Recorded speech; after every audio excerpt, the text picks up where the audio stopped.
Michael Cohen, Trump's former attorney and world's droopiest man, was sentenced to 3 years in prison for arranging payments to cover up Trump's affairs. And no wonder this guy looks so sad. He's going to jail and his arm has no bones in it. Like that. And can I just say, I don't get why Trump and his people paid women to keep quiet about his affairs. It's a waste of money. We all know the guy has affairs. If anything, the women should be paying Trump hush money. They should be like, hey, Donald, let's just keep this between us and your cheese doodle, yeah? Don't tell anybody. And now, I know that it seems like every day there's a new bombshell in the Trump story, but this update could actually be major. Another friend of the president is now cooperating. Prosecutors say the publisher of the National Enquirer agreed to talk about paying hush money to cover up an alleged sexual affair for the president. Prosecutors revealed yesterday they struck a deal not to charge the Enquirer's parent company, AMI, for its involvement. In exchange, AMI admitted that its principal purpose in making the payment was to suppress the woman's story to prevent it from influencing the election.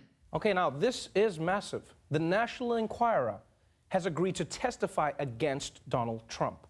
And I know you're wondering, oh, what could a gossip magazine possibly tell prosecutors?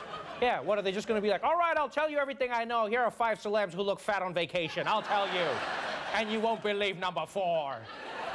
But in this case, it's a big deal, right? Because the National Enquirer has been tight with Trump for decades. So tight, in fact, that if anybody had a scandalous story about Trump, the National Enquirer would pay for that story and literally lock it away in a safe.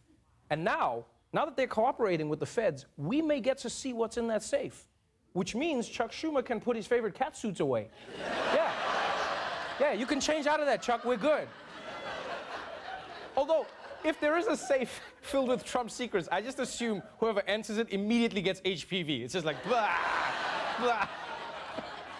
Now look, paying people hush money is not a crime, remember this.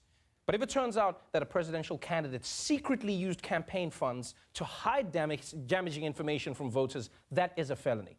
And today, it's being reported that Donald Trump was actually in the room when the whole plan was hatched, which is a big deal. Because remember, he wasn't even in the room when his own son was hatched. Yeah. And that's right, I said it. Eric is part bird.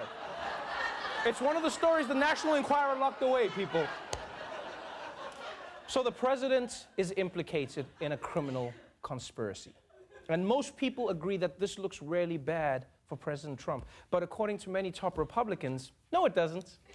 If Schiff is taking this beyond to go forward and say there's a impeachable offense because of a campaign finance problem, there's a lot of members in Congress who would have to leave for that same place. If we're going to prosecute people and put them in jail for campaign finance violations, we're going to become a banana republic, where they have every president gets prosecuted and everybody gets thrown in jail when they're done with office. Okay, hold on. Did he just say that upholding the law will turn America into a banana republic? Is that what he just said?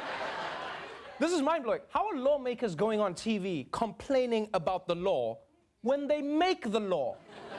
They're out there like, these laws are crazy. You make the law. This would be like God complaining to us about the commandments. Oh, I mean, what do you mean thou shalt not covet? Have you seen Greg's wife? Have you seen her? Have you seen her Instagram? She's been posting thirst traps, guys. I can't control myself. Seriously, his argument is that politicians shouldn't be held accountable for campaign finance violation laws. But if campaign finance laws aren't for politicians, then who the f are they for? Like,